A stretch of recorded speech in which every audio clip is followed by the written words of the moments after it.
Lección 4. Contribución de la aptitud personal. El saber consiste más bien en dar salida a la luz que hay en nosotros, que en abrir puertas para que entre la que viene de afuera. Platón.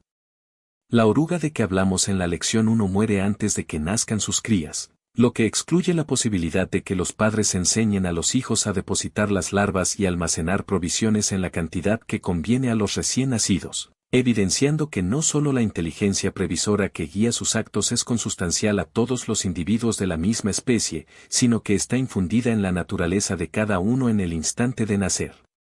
Virtud del instinto se dice hoy a esa inteligencia, y arquetipo llamaban los antiguos al principio de formación que la infunde en el momento de crearlos, términos ambos que, haciendo saber que hay una inteligencia inmanente en cada especie, prueba por sí mismo que existe la misma virtud, aunque solo sea en potencia, en todos los individuos que la componen.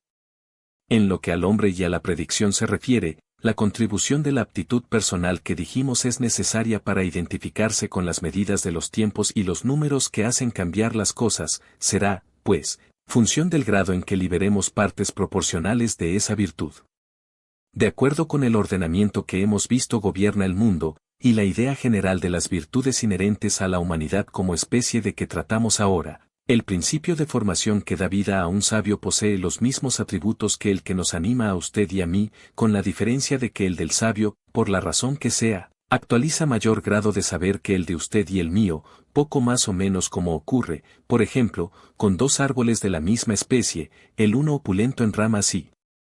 frutos y el otro raquítico en talla y cosecha, los dos poseyendo las mismas aptitudes potenciales, pero liberándolas en distintas proporciones y tal vez dedicándolas que liberan a objetivos opuestos.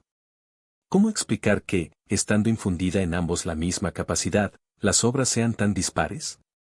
En el caso de los árboles, se aceptan como factores favorables la mayor o menor fertilidad de la tierra, la abundancia de los riegos, las épocas de plante, trasplante, poda, laboreo de la tierra, calor de las estaciones, etc. Aunque sea posible que en lo que respecta al ser humano existan causas anteriores al nacimiento, también se admiten como factores determinantes de lo que somos o seremos el medio en que se nace, las influencias que nos afectan, las materias que nos nutren, la educación que recibimos, las facilidades de que disponemos, y, en fin, la suma de contingencias que, instándonos a seguir determinada dirección, nos obligan a actualizar el saber que ayuda a seguirla, siendo esos factores la razón operante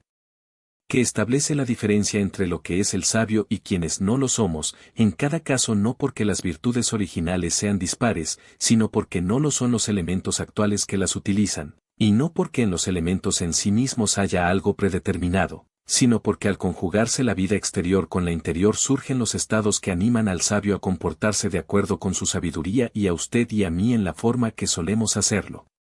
Estando condicionada nuestra presente aptitud por la suma de contingencias que modelaron lo que somos, habrá posibilidad de que la contribución personal que debemos aportar en la predicción sea algún día lo suficientemente eficaz como para permitir que nos identifiquemos con los principios universales en que esa ciencia tiene sus fundamentos y podamos hacer uso adecuado de las fórmulas que indican el instante en que cada cosa se le colma su medida. Antes de dar la respuesta, es preciso considerar lo que hay en nosotros que sabe. Lo que hay en nosotros que sabe. La vida del hombre se expresa en tres planos, el físico, mental y espiritual. Por el primero obramos, por el segundo pensamos, por el tercero sentimos, siendo cada plano completamente indispensable a los otros dos, y expresando los tres partes proporcionales de los atributos contenidos en nuestro arquetipo o principio de formación. ¿Qué proceso se sigue para que cada plano adquiera realidad y, estando cada uno animado por la misma esencia, cumpla cada uno cometidos tan distintos? Es probable que exista un ser anterior a la célula animal primitiva, esto es, un algo que coordina los elementos que forman la célula y la incita a evolucionar a través de las transformaciones que dan por resultado el ser humano. En lo que ha sido posible inquirir hasta el presente, nuestra existencia comienza, sin embargo, en dicha célula, elaborada en los testículos y próstata del hombre, decapitada al penetrar en el óvulo materno, creciendo por multiplicación de sí misma y asimilación de elementos nutritivos, y, pasando por la larga serie de transformaciones que la llevan desde la gestación al alumbramiento, concluye por convertirse en el infante, adolescente, joven, hombre maduro y anciano que conocemos. Toda vez que desde el instante en que está formada, sabe utilizar los medios de que dispone y realiza por propio impulso los movimientos que le permiten alcanzar los fines a que tiende, se evidencia por sí mismo que en su vivir hay partes proporcionales de los tres planos, quiere decir, de lo que nos permite sentir, pensar y obrar, y aunque efectuando las tres cosas en forma distinta a como lo hacemos de mayores, haciéndolo animada por el mismo soplo de vida que nos da aliento a través de toda la existencia. A falta de otro nombre, y en consideración a que por elementales que sean los movimientos que la célula realiza exigen una coordinación inteligente, diremos que ese soplo es lo que hay en nosotros que sabe. Esto que sabe, será, pues, lo verdaderamente primario, lo que es anterior al infante, al feto, al embrión, al óvulo, al espermatozoide y a la célula seminal, será, en fin, lo que elaboró la primera partícula de cromatina, tejió el primer cromosoma, ordenó el primer centro nuclear y transformó todo ello en una célula viviente, infinitamente pequeña, pero con poder de convertirse en hombre, nadar bajo el agua, volar por el espacio, dominar los elementos, explorar el universo y dar realidad a infinitas maravillas. Algunas religiones explican que ese soplo de vida no está en el espermatozoide ni en el óvulo, sino que se lo comunican al nuevo ser el padre y la madre en el instante de procrearlo. La moderna fecundación artificial prueba, sin embargo, que no es así, pues conservado un espermatozoo en el elemento conveniente y puesto en la matriz en que hay un óvulo maduro, el primero busca con presteza su par, y si las demás circunstancias son favorables, hay fecundación, y feto, y niño, aunque los padres jamás se hayan visto, demostrándose así que lo que hay en nosotros que sabe, está en la célula seminal, esto es, en el principio de formación que da vida a la célula y hace que ésta posea, aunque solo en potencia, todo lo que el ser humano es y será. Fic. 20. La unidad del hombre y sus tres planos de manifestación. Se desconoce de dónde viene ni hacia dónde va ese principio. Tampoco sabemos qué fuerzas lo mueven, ni la manera en que las libera. Se supone que se trata de un gránulo refulgente, que proyecta sus rayos en tres direcciones, Fic. 20, y hace que la luz de una de ellas se refleje en las otras, y la de todas vuelva al punto de partida, dando así motivo a que lo mental se infunda en lo físico, éste en lo mental y ambos en lo espiritual, sin que jamás se modifique el caudal de su luz, pero reflejándola cada aspecto en las proporciones a que su disposición momentánea lo inclinan, en el sabio para expresar su saber, en quienes no lo somos para las trivialidades de la vida ordinaria, y en todo según que los estados físicos, mentales o espirituales establezcan la demanda y la luz se polarice en uno de los ángulos que vivifican cada aspecto. El saber cifrado en los símbolos antiguos considera que ese gránulo es el arquetipo que da aliento a nuestro ser, y explica su existencia a base de los siguientes principios generales. Primero, todos los seres de la misma especie están formados de acuerdo a determinado tipo patrón, que se llama arquetipo. 2 grados.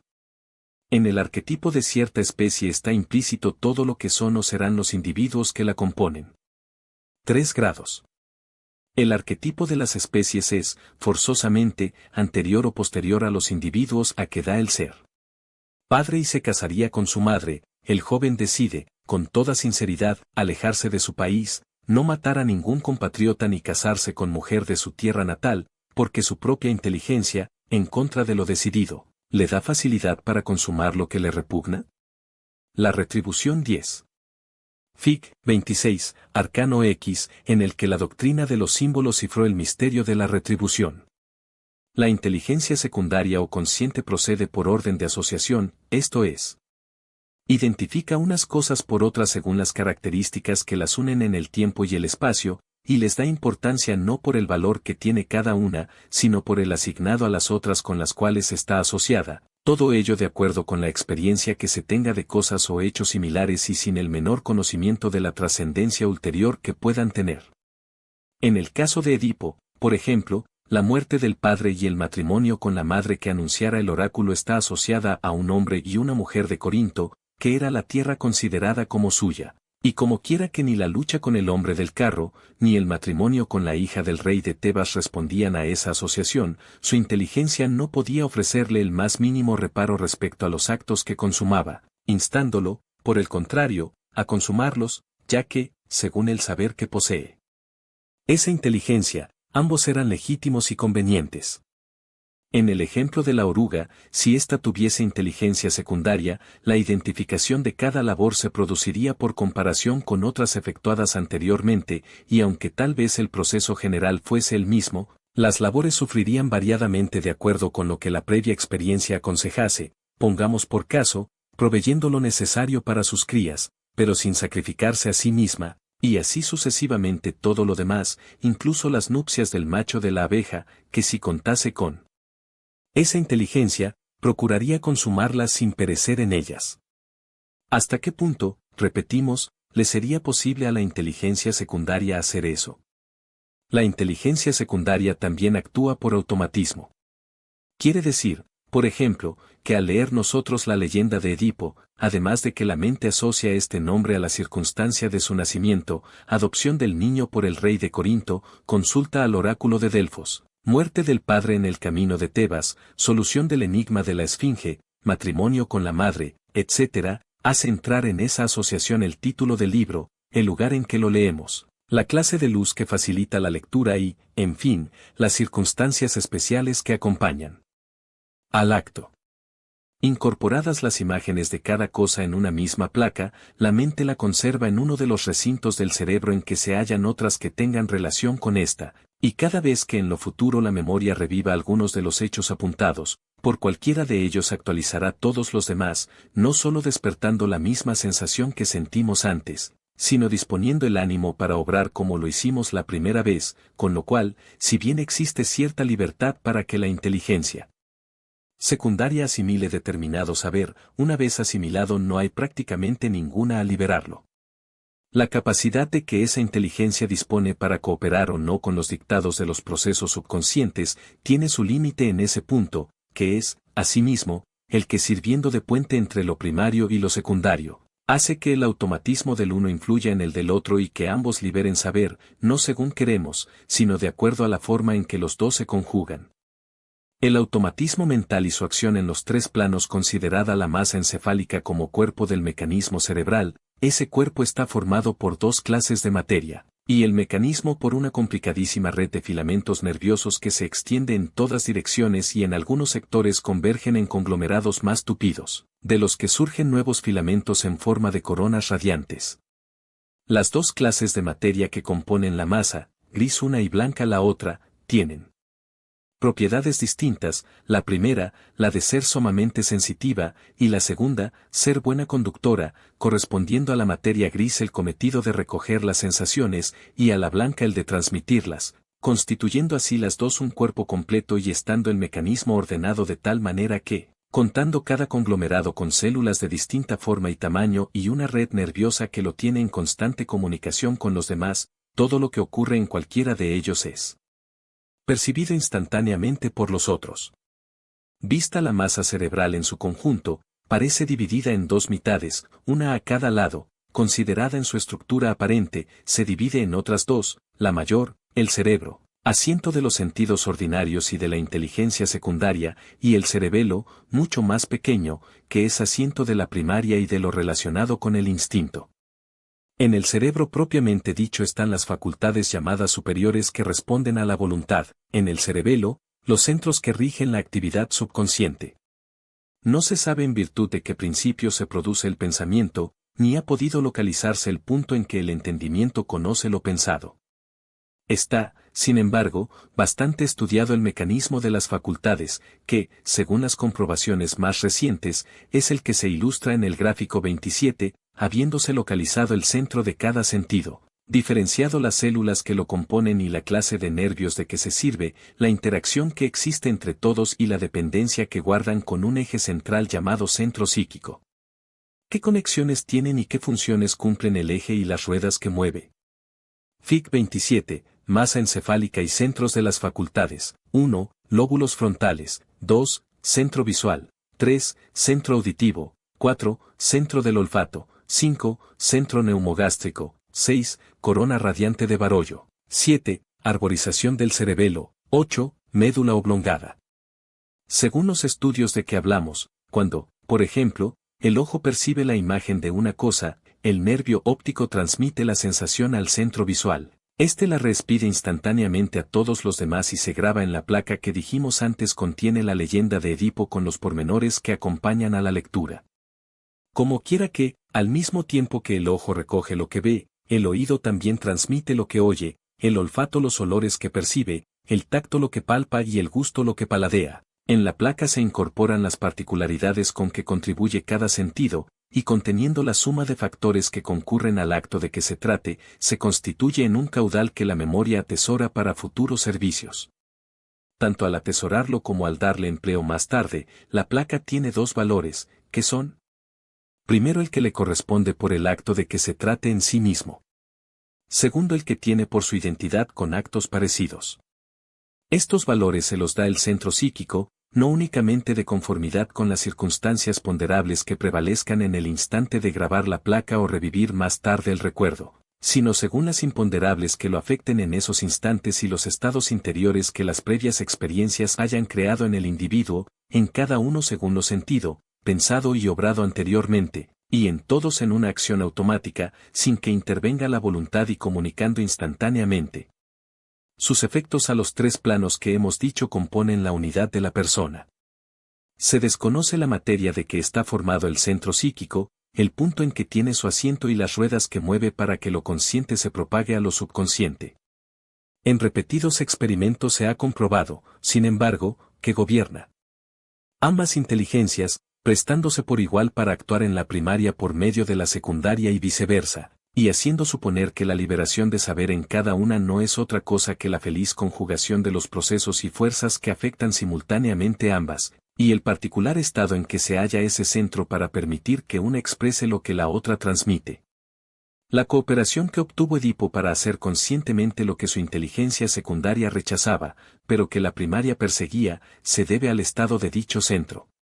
De estados similares, hace depender la doctrina de los símbolos nuestra capacidad para identificarnos con las fórmulas de que se sirve la predicción y conseguir que lo que hay en nosotros que sabe libere el saber que posee respecto a determinado asunto. Según las doctrinas de referencia, el ordenamiento que facilita el fenómeno está vinculado a los planos de manifestación. Los planos de manifestación y el automatismo psíquico. Dice Platón que saber es recordar.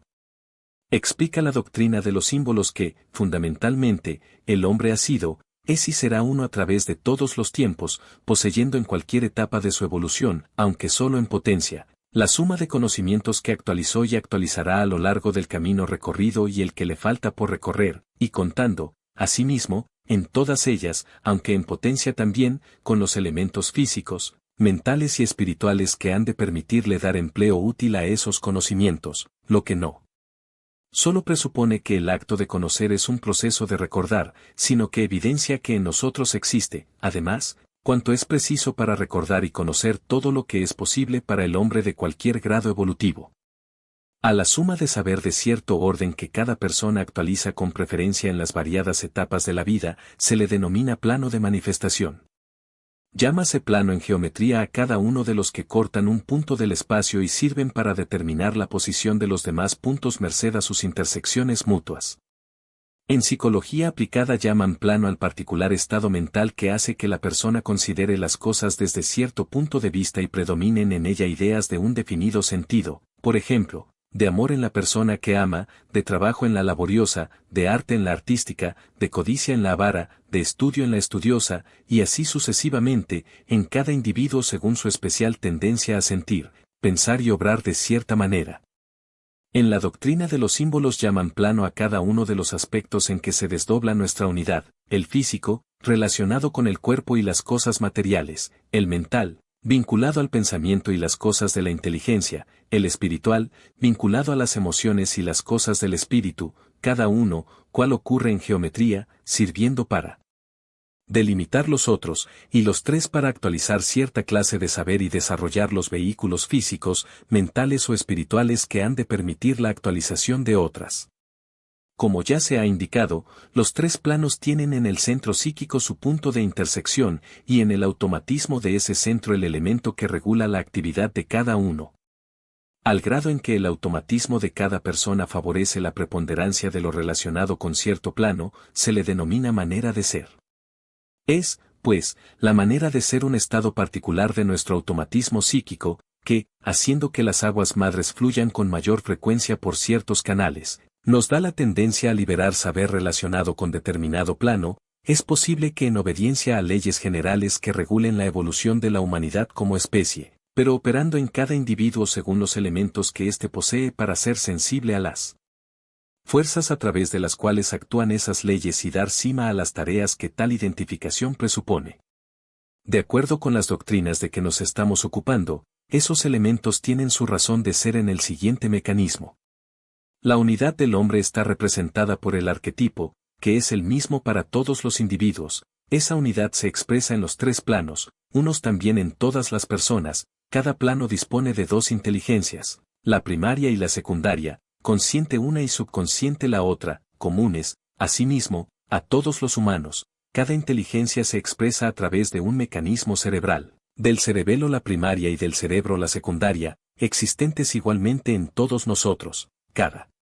mecanismo posee, a su vez, numerosas cadenas y centros nerviosos, encargados cada uno de una labor específica, y siendo las cadenas y las labores las mismas en todas las personas, pero desarrolladas y completadas en cada individuo únicamente en la medida en que el automatismo psíquico activa las primeras y excita los centros nerviosos y potenciales a efectuar las segundas, por donde se ve que, siendo uno el arquetipo, dos las inteligencias y tres los planos de manifestación, gracias al automatismo psíquico nuestra capacidad para actualizar cierta clase de saber puede ser casi infinita. Según los estudios más autorizados de la psicofísica moderna, ese automatismo tiene en el llamado puente de Barolio, uno también en todos los humanos, su centro regulador. Puente de unión cerebelo. Fic. 28. Puente de Barolio, lazo de unión entre el cerebro y el cerebelo, entre la vida consciente y la subconsciente. Es el puente de Barolio, Fic. 28, un haz nervioso, compuesto por muy variadas clases de neuronas, que une el cerebelo al cerebro, y conectando la inteligencia primaria a la secundaria, hace que exista una constante comunicación entre la subconsciencia y la conciencia y que la multiplicidad de cadenas y eslabones que se extienden por todo el cuerpo reciban simultáneamente los estímulos a la función que deben desempeñar. Como tal puente, siendo el punto a donde convergen las sensaciones que entran de fuera adentro, es, asimismo, el canal por donde fluye lo que sale de dentro afuera, y constituyéndose en la puerta de entrada y salida de las moradas interiores, de su funcionamiento depende no solo nuestra capacidad para percibir lo extrínseco, sino la aptitud que poseamos en cada instante para aflorar lo intrínseco. El proceso de saber o recordar cierta cosa es obra de esa aptitud. La aptitud, como todo lo que depende de un órgano, está condicionada por los elementos materiales que componen ese órgano en relación a las fuerzas que circulan por el mismo, en este caso, las sustancias que integran los filamentos nerviosos del puente en consonancia con la energía a que dan paso. Hay un fenómeno en las centrales telefónicas conocido por diafonía, que consiste en oír por una línea la conversación que se intercambia por otra, aunque no exista conexión alguna entre ambos circuitos. Fenómeno que se explica por el debilitamiento de una línea patrón introducida entre el circuito perturbador y el perturbado y que ocasiona el paso de corriente de una línea a otra, ya sea por inducción electrostática o electromagnética, supeditadas ambas al grado de aislamiento que poseen los cables de las dos. Considerados los filamentos nerviosos que componen el puente de Barolio como cables a través de los cuales nuestro interior conversa con lo exterior y la inteligencia primaria se comunica con la secundaria o viceversa, no solo puede ocurrir, y ocurre, que lo que consideramos voluntario sea en realidad obra de lo involuntario, sino que, debido a un fenómeno similar al de la diafonía, lo uno y lo otro,